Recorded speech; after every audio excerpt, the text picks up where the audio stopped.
নমস্কার। বিদ্যাসাগর বিশ্ববিদ্যালয়ের গ্র্যাজুয়েশনের new syllabus অনুযায়ী ইতিহাস বিভাগের সেমিস্টার ওয়ানের মেজর ওয়ান তথা অনার্স পেপার, মাইনর ওয়ান তথা পাস পেপারের গুরুত্বপূর্ণ টপিক বৈদিক সভ্যতা।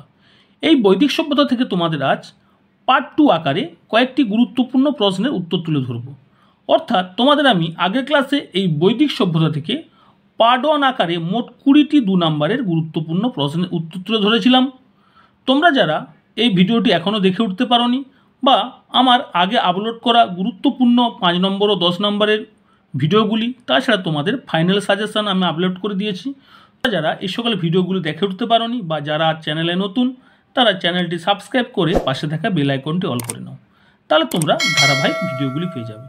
তাহলে আজকে শুরু করছি। দেখো, অর্থাৎ বৈদিক সভ্যতা থেকে 2 নম্বরের পার্ট 2 আকারে যে ভিডিওটি আজ তোমাদের সামনে তুলে ধরছি, তোমরা এই সকল গুরুত্বপূর্ণ প্রশ্নের উত্তরগুলো ভালো করে বুঝে খাতায় লিখে ফেলো। তাহলে দেখো, তোমাদের প্রথম প্রশ্ন, অর্থাৎ আগের ক্লাসে আমি পার্ট 1 আকারে আমি 20টি প্রশ্ন তুলে ধরেছিলাম। পার্ট 2 আকারে অর্থাৎ তোমাদের প্রথম প্রশ্ন 21 দাগ থেকে শুরু হচ্ছে, তোমরা অবশ্যই দেখে নাও। তোমাদের প্রথম প্রশ্ন রয়েছে 10 রাজার যুদ্ধ কি?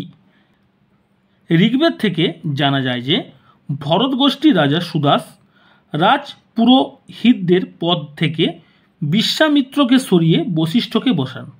ক্রুদ্ধ বিশ্বামিত্র 10 জন আর্য রাজার জোট গড়ে সুদাসকে আক্রমণ করেন। এই যুদ্ধ 10 রাজার যুদ্ধ নামে খ্যাত। এরপরে তোমাদের 22 দাগের প্রশ্ন রয়েছে ঋগ্বৈদিক যুগে পুরোহিতদের গুরুত্ব কী ছিল? ঋগ্বৈদিক যুগে রাজার অন্যতম গুরুত্বপূর্ণ কর্মচারী ছিলেন পুরোহিত। পুরোহিত রাজার যাগযজ্ঞ ও ধর্মীয় ব্যাপার পরিচালনা করতেন। রাজনীতির বিভিন্ন বিষয়ে পুরোহিত রাজাকে পরামর্শ দিতেন। এ যুগে পুরোহিতরা রাজার উপর যথেষ্ট প্রভাব বিস্তার করতে সক্ষম হয়েছিল। 23 দাগের প্রশ্ন রয়েছে ঋগ্বৈদিক যুগে নারীর স্থান কেমন ছিল? ঋগ্বৈদিক সমাজে নারী মর্যাদার আসনে প্রতিষ্ঠিত ছিলেন। তারা উপযুক্ত শিক্ষালাভ করতেন, মন্ত্র রচনা করতেন এবং ধর্মকর্মে স্বামীর সঙ্গে সমানভাবে অংশ নিতেন। পর্দা প্রথা তখন ছিল না। ঘোষা, অপালা, বিশ্ববারা, লোপামুদ্রা প্রমুখ ছিলেন এ যুগের খ্যাতনামা বিদুষী নারী। এরপর তোমাদের 24 দাগে প্রশ্ন রয়েছে ঋগ্বৈদিক যুগে স্ত্রী স্বাধীনতা ছিল কি? আইনের দৃষ্টিতে না হলেও ঋগ্বৈদিক যুগে স্ত্রী স্বাধীনতা ছিল। নারীরা শিক্ষালাভ করতেন, মন্ত্র রচনা করতেন এবং ধর্মকর্মে স্বামীর সঙ্গে সমভাবে অংশ নিতে পারতেন। পর্দা প্রথা তখন ছিল না। প্রতি নির্বাচনে মেয়েদের স্বাধীনতা ছিল। বিধবা বিবাহেরও দৃষ্টান্ত বিরল ছিল।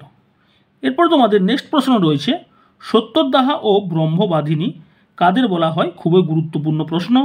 বৈদিক যুগে যেসব নারী বিয়ের আগে পর্যন্ত বিদ্যাচর্চা করতেন তাদের সত্যদাহা বলা হয়।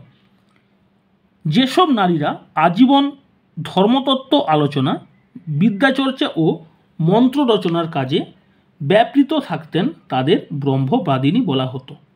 এ যুগে স্তোত্র বা মন্ত্র রচনা করেছেন এমন কয়েকজন নারী হলেন ঘোষা, অপলা, বিশ্ববারা, লোপামুদ্রা, গার্গী ও মৈত্রেয়ী। এরপরে তোমাদের 26 দাগের প্রশ্ন বর্ণপ্রথা বা চতুর্বর্ণ বলতে কী বোঝায়? বৈদিক সমাজে কৃষ্ণকায় অনার্যদের সঙ্গে গৌরবর্ণ আর্যরা নিজেদের পার্থক্য বোঝাবার জন্য বর্ণপ্রথার উদ্ভব ঘটেছিল। তারা নিজেদের স্বতন্ত্র ও উচ্চবর্ণের মানুষ বলে মনে করত। ব্রাহ্মণ, ক্ষত্রিয় ও বৈশ্য ছিল উচ্চ বর্ণভুক্ত এবং অনার্যরা ছিল শূদ্র অর্থাৎ নিম্নবর্ণের। তবে ঋগ্বৈদিক যুগে বর্ণভেদ প্রথা কঠোর ছিল না। এরপরে তোমাদের 27 প্রশ্ন রয়েছে চতুরাশ্রম কি? বৈদিক আর্যরা মানুষের জীবনকে 4টি পর্যায়ে ভাগ করেছিলেন: ব্রহ্মচর্য, গার্হস্থ্য, বানপ্রস্থ ও সন্ন্যাস। এগুলিকে একত্রে চতুরাশ্রম বলা হয়। বাল্যকালে গুরুগৃহে বসে ব্রহ্মচর্য পালন ও বিদ্যাচর্চা হল ব্রহ্মচর্যাশ্রম। যৌবনে বিবাহ করে সংসার ধর্ম পালন গার্হস্থ্যশ্রম। প্রৌঢ় বয়সে সংসার ত্যাগ করে অরণ্যে গিয়ে ঈশ্বর চিন্তায় নিমগ্ন হওয়া বানপ্রস্থ এবং শেষ জীবনে সব বন্ধন ছিন্ন করে সন্ন্যাস গ্রহণ করে পরমার্থ চিন্তায় কালযাপন হলো সন্ন্যাস আশ্রম। এরপর তোমাদের নেক্সট প্রশ্ন রয়েছে বৈদিক যুগে ব্রাত্য ও নিষাদ কাদের বলা হতো? আর্যদের বর্ণ ব্যবস্থার বাইরে 2টি জনগোষ্ঠী ছিল ব্রাত্য ও নিষাদ। বাত্যরা ছিলেন ব্রাহ্মণ ধর্মের প্রভাব বহির্ভূত যাযাবর আর্য জনগোষ্ঠী।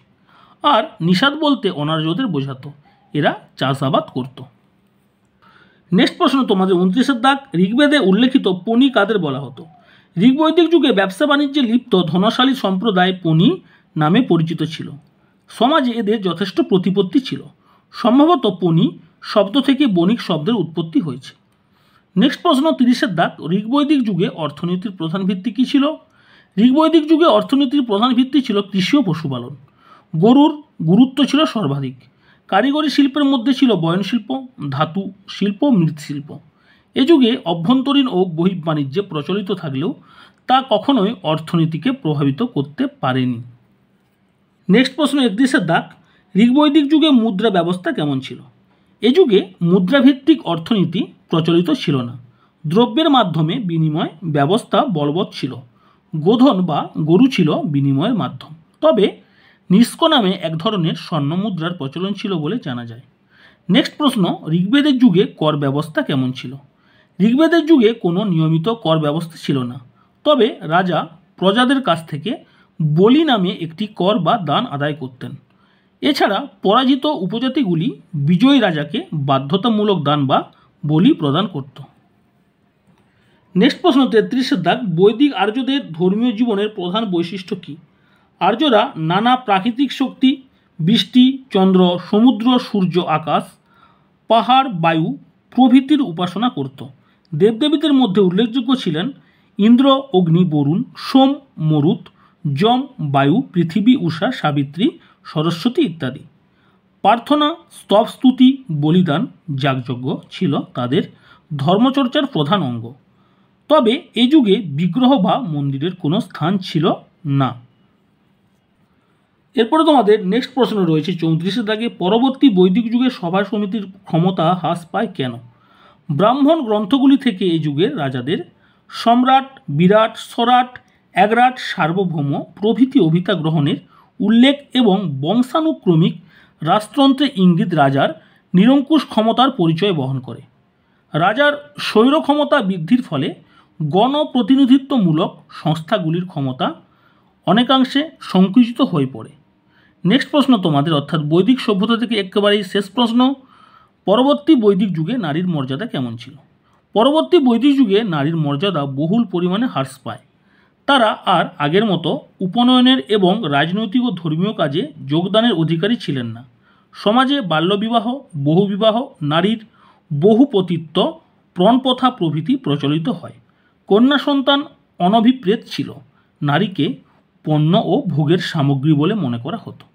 তাহলে আজ তোমাদের কাছে বৈদিক সভ্যতা থেকে পার্ট 2 আকারে গুরুত্বপূর্ণ 15টি প্রশ্নের উত্তর তুলে ধরলাম। অর্থাৎ আগের ক্লাসে তোমাদের এই বৈদিক সভ্যতা থেকে 20টি প্রশ্ন, আজকে 15টি প্রশ্ন। এই 35টি প্রশ্ন তোমাদের বৈদিক সভ্যতা থেকে খুব গুরুত্বপূর্ণ প্রশ্ন। তোমরা এই প্রশ্নগুলো পরীক্ষার জন্য ভালো করে তৈরি করে রাখো। তোমাদের পরবর্তী ক্লাসে আমি বৌদ্ধ ধর্ম থেকে গুরুত্বপূর্ণ প্রশ্নগুলো তুলে ধরবো। তারপরে তোমাদের জৈন ধর্ম, তোমাদের আগে তো ষোড়শ মহাজনপদ আমি তুলে ধরেছি, তাহলে তোমাদের পুরোটা কভার হয়ে যাবে। যাই হোক, যদি ভিডিওটি ভালো লেগে থাকে অবশ্যই লাইক করো। যদি চ্যানেলে নতুন হয়ে থাকো অবশ্যই চ্যানেলটি সাবস্ক্রাইব করতে ভুলো না। আর কমেন্টে জানাও তোমাদের ভিডিওটি কেমন লাগলো এবং বন্ধুদের মধ্যে শেয়ার করো। যাই হোক, আজ এখানে রাখছি। তোমরা সবাই ভালো থেকো, সবাই সুস্থ থাকো এবং মন দিয়ে পড়াশোনা করো।